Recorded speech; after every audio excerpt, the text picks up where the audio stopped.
Joel, I know you're a busy college student, so I really appreciate this time. I've known your parents for a long time, your whole family, your grandparents and your parents, but I'm just getting to know you. I was at your grandfather's memorial, so I got to see some of the people that have influenced your life at that memorial, and I've always been impressed with your grandparents and your parents. Your grandfather was a general in the Army? Air Force. Air Force. Yep. And your grandmother was a nurse? Yep. An Air Force nurse? Yep. Yeah. And I know your grandfather was also started a prison ministry, so you've had, and you've got lovely parents, you've had a lot of really great role models in your life. So I was curious, with all those accomplished, amazing people in your life, I'm sure that all of them have had an influence, but is there one in particular that kind of stands out?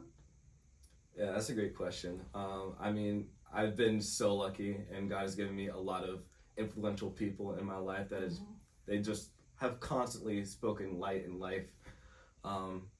And to choose one is kind of difficult because they all had massive impact in certain stages and areas of my life. But to choose one right now, I'd probably have to say my oldest sister, Eden. Ooh, Yeah. cool. That's because the current, what I'm doing currently is I'm trying to pursue ministry in some sense. I'm a Christian arts major at GCU, and Eden had a lot to do with that. Getting to know me, it won't take somebody very long to realize that there was a ministry that was really influential in my life. It was called Stella Ministries, and Eden ran that. Yeah. And that time in my life was really impactful for my spiritual journey. But just being involved with that and how much Eden helped me and guided me in my spiritual journey in that stage really influenced me to where I am today. What was your saddest moment, or a time when you kind of felt alone? That's a good question, and I have kind of different answers. So my saddest moment is going to be different from my moment where I felt most alone. For my saddest moment, I mean, you already kind of hit up on it, was my grandpa. We called him Opa. It was my Opa's death and funeral. And that's just, I was sad because, I mean, I just heard you talk about what a great man he was, right? He was a major general in the Air Force.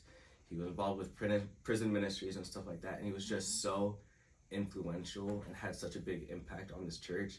And I hear people constantly talk great things about him. And I was sad when he passed because I was still pretty young and I didn't have the opportunity to connect with him in the way that I wish I could have, because he had so much knowledge and wisdom to impart, but I was too young to where I didn't really recognize that yet, and I wasn't really ready to receive it. So when he passed, that was really sad for me, and it's sad for me now because I know I missed out on potentially a lot of good stuff that he could have told me. A lot of who he was lives in you today. I'm sure it's a lot of who you are. When I felt most alone, and this is going to go back to that Stella Ministries that I was talking about earlier, I mentioned that I was part of it until my junior year.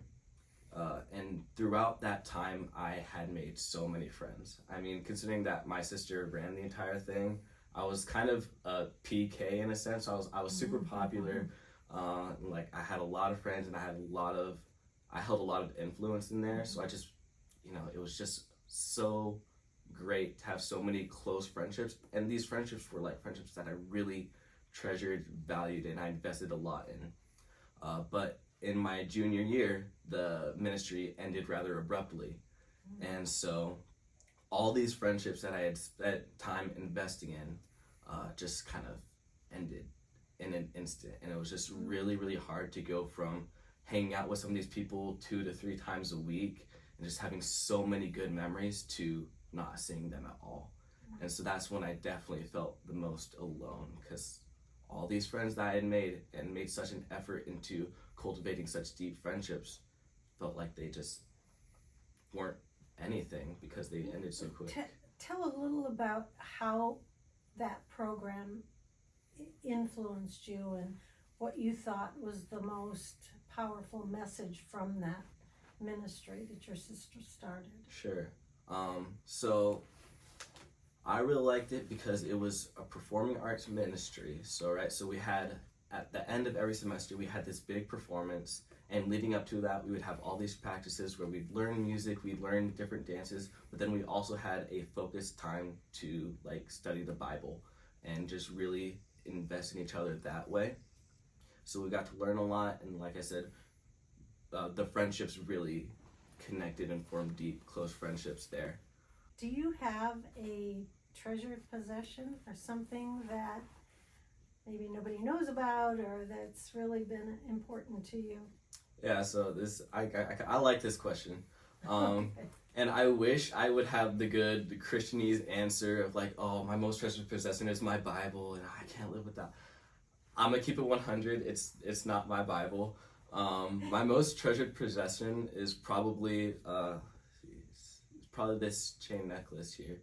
Okay. I got this for my 18th birthday, and it's just something that like ever since I've worn it every day since.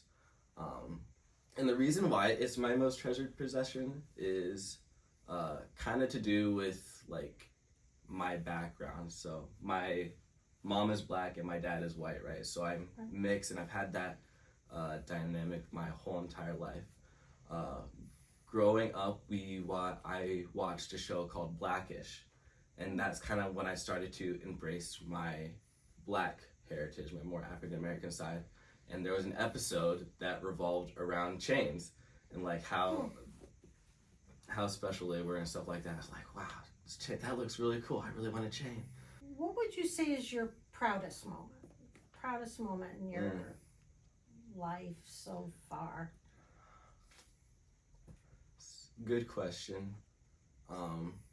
Probably at least the most recent example that I can think of was this past summer. I got the opportunity to go to Michigan and work at a summer camp there. Oh. And I guess looking back at that time, I'm really proud of it because it was a time where I kind of stepped outside my comfort zone, you know, like going to a different state for an entire summer. I'd never been away from my family for that Oh, you long. were there the whole summer? Yeah, I was there for a couple months, yeah. Oh. Okay. And just to look back and be proud of stepping outside my comfort zone like that, and just to be proud of the work I did there.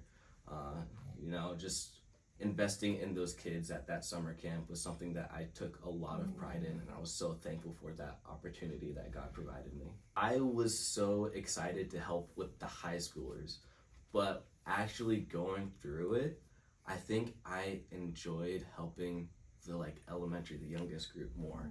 They had just such a vibrant like energy, like hang out with those kids. It was so like bright and like life-giving. Well, they were probably so impressed with having an older teen, young adult work with them. Yeah, I think I made some friends there, yeah. Yeah, that's cool. I was just curious, if you could ask God any question and get an immediate answer, what would that question be? Oh, that's good. That's good. Oh man, let's see. I'd probably ask him if I'm where he wants me. Because I feel like sometimes I feel like I could be doing more, or I could be pursuing things a lot more aggressively than I am now. So just asking him, am I good where I am? Am I where you want me in my life right now? Or should I be doing something more or less even, you know? And what if his answer was just something you just absolutely didn't expect? Do you think you're ready to hear just about anything? Or I mean, would you be hoping he would say, oh, you're doing great. I Yeah, love everything you're doing.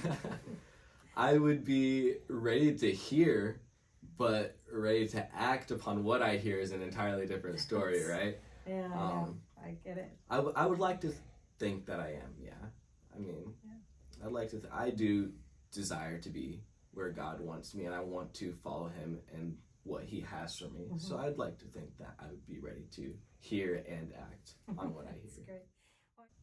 How do you feel about your generation? I feel like my generation has a lot of potential, but we just gotta live up to it, and that's the hard thing. I feel it myself. I've been told so much about like, wow, you're a leader, you have so much potential, but to actually walk in that is an entirely different story. So I am very excited for this generation, but I'm also very nervous because I think we can do a lot. It's just actually getting there that's going to be difficult. What do you need from my generation? That is a great question. I really love that question. Just to be there and encourage us. I know a lot of people in my generation try to discredit the older generation, be like, oh, that's the past, you know, what do they really know? But I feel like there are a lot of people in my generation as well that really value wisdom from the older generation. So just to be open and available, because sure, there are some people in my generation that won't really value what you guys have to offer, but there are a lot that really do. So when those kids do come up to you, be like, hey, I need advice about this, or hey, what are your thoughts about this? Just to be open and available for that, and to really come alongside them and help them grow and mature, and just nurture their relationship with God, and just how they develop, I think would be huge. I think that's very encouraging. I just think a lot of times we don't know exactly how to approach a younger person.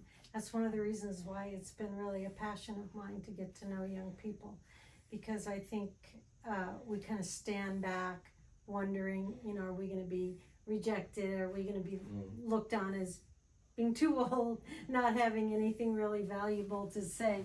So it's encouraging to hear that.